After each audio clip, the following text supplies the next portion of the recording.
Hello everyone, my name is Brian and today we will be exploring the several diagramming techniques that can help us tackle and solve problems effectively in a school setting. We'll cover the affinity diagram, the relationship diagram, the tree diagram, the matrix diagram, the data matrix, the process decision programming chart, and the arrow diagram. We'll highlight the key points and discuss how they can be applied in real-world problems in schools. Alright, so let's begin. Let's start off with the affinity diagram. What is the affinity diagram? The affinity diagram is a tool that is used to organize a large number of ideas into their natural relationships.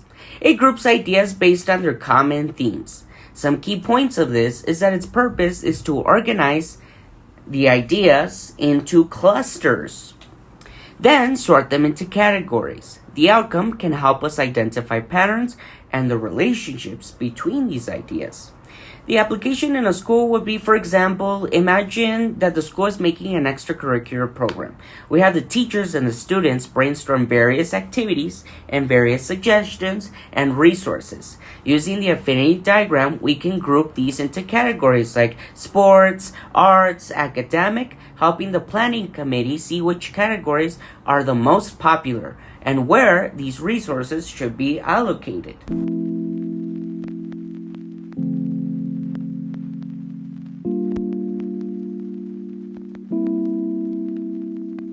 Then we have the relationship diagram. The relationship diagram helps us and shows us the connection between different elements and helps us visualize different factors that influence one another.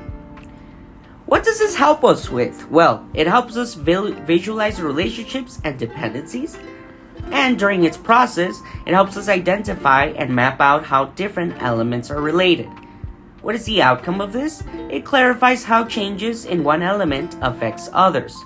In a school, for example, if a school is experiencing a drop in engagement and the students are skipping classes and dropping out, well, with a relationship diagram, we can illustrate how various factors such as teaching methods, extracurricular opportunities, and parental involvement are interrelated. How do these connect and how do these impact in a school? These can help us these are basically factors that can help us identify and address and improve the engagement because they are all aspects and factors that correlate with each other and that can influence the amount of students that are dropping out. So that's how this diagram could help us in a school.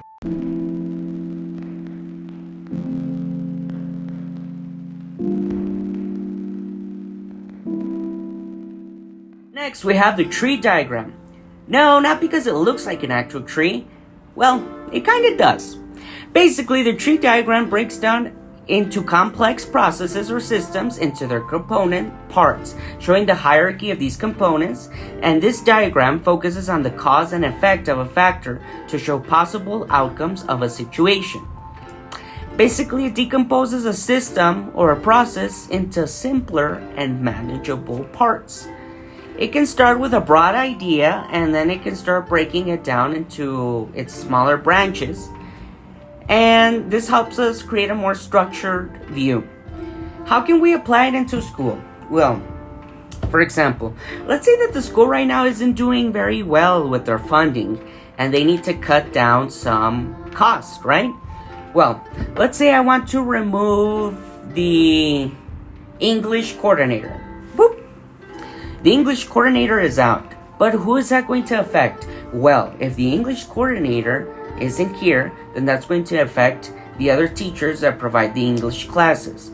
If the other teachers in the English classes aren't doing their planning correctly, aren't provided with content of what they're going to be teaching, then that's going to break down to their groups. Their groups are going to have a low performance, and that can break down to their parents with complaining with the school. So it can lead to a cascade of many problems. That's why it's important to start with the principal thing, and then we can see all the different branches that it's going to affect. In this case, all of the staff, all of the students, and all of the entire community that it's going to affect. Because if you remove one, well, as you can see, it affects all these other people.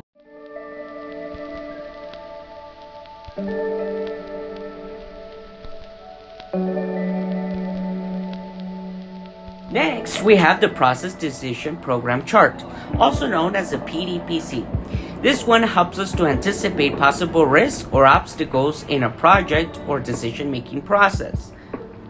This one can help us anticipate potential problems or failures, or plans and preventative measures or contingency actions can be made to ensure that there isn't that many problems in the future.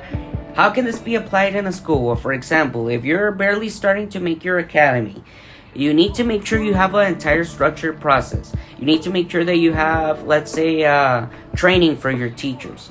If you don't have training for your teachers, that's going to create more problems in the future because then your students are going to be dissatisfied with the service. For example, let's say you're making an academy in an area with a lot of factories. Your students' needs are technical words for their current job position, so engineering, technical vocabulary, etc. And if you provide them with just conversational clubs and things like that, and you didn't plan ahead, well, they're also going to be dissatisfied, and you're probably not going to have that many students coming into your academy, right? So we need to make sure that we have plans to ensure that there isn't problems in the future. Some other plans that could be made is, for example, what if a teacher doesn't show up? You need to make a plan for that.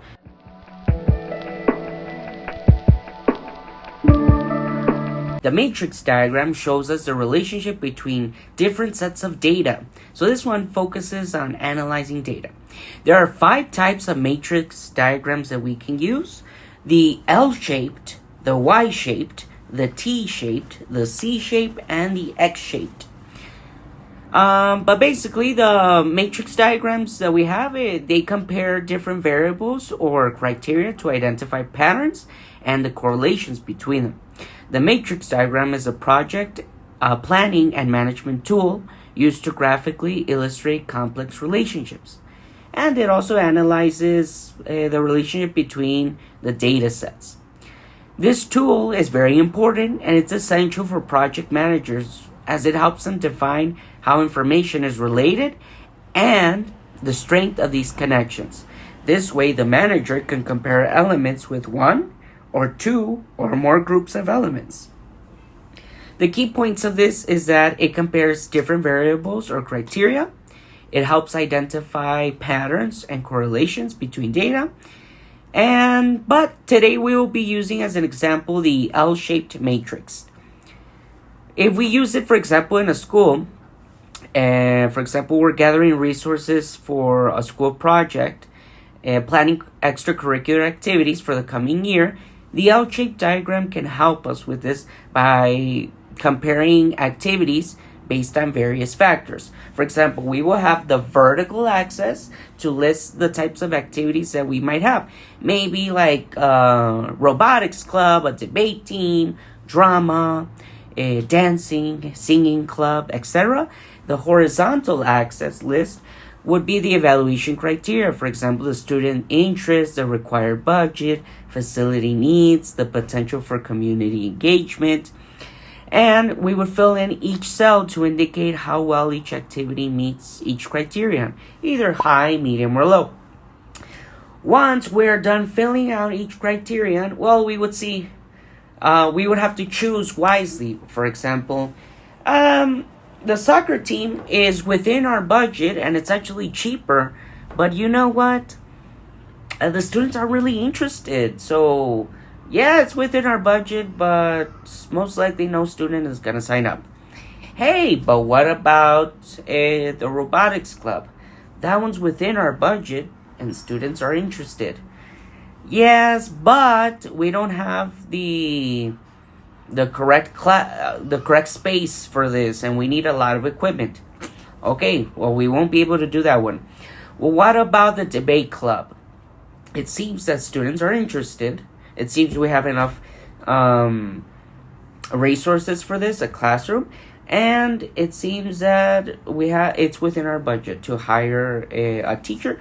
So why not, right? And that's how we would be using this matrix diagram to help us come to a conclusion and see what we can choose. We're almost there, guys. Then we have the data matrix.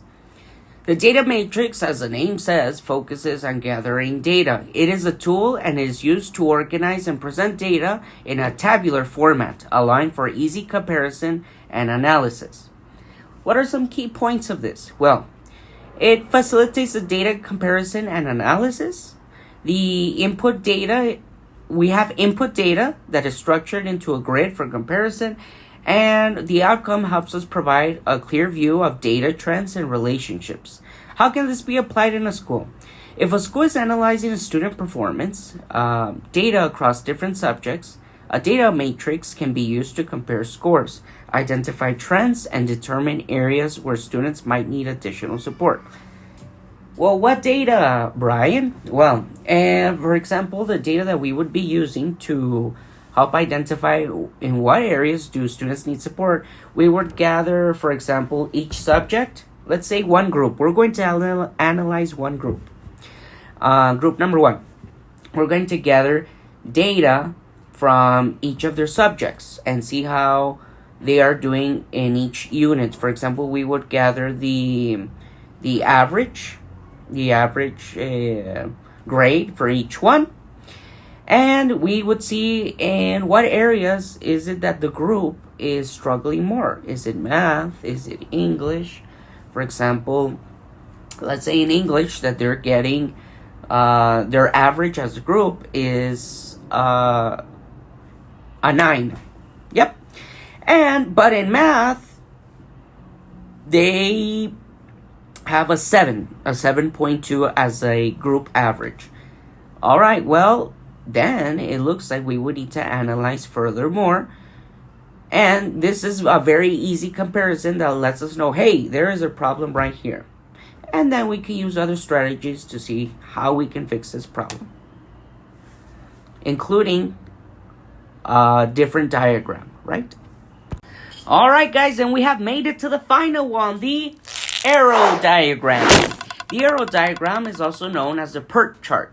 It is used to plan and schedule projects, tasks, and by illustrating the sequence and dependencies between these tasks. The key points of this is that it helps plan and schedule projects by showing their sequence, like using a calendar and such. And the process is that it draws arrows to represent tasks and their dependencies. The outcome is that it provides a clear view of project, the timelines, and its dependencies. How can we apply this in a school? Well, for example, if we plan an event in a school, let's say a science fair, an arrow diagram can help map out the tasks like setting up the booths, coordinating with the judges, organizing student projects, ensuring that each task is completed in the right order and time. We would have a calendar. We would set dates. We would set timelines. We would set the task for each date. For example, on Tuesday, all the coordinators need to be here before 5 p.m. On Tuesday, before 3 p.m., all the booths have to be set up. A day before, the place where the event is being taken place has to be clean. And we would separate these different tasks and ensuring a good sequence. So this diagram really helps with sequence. And that's it, guys. I hope you guys enjoyed all of the different types of diagrams that we have seen today and that you've learned a lot. All of these have their own strategies, and all of these can be used for very different ways. For cause and effect, for sequence, for timeline, for problem solving, for problem anticipation, and others. All right, so have an excellent day. Thank you for watching. Bye-bye.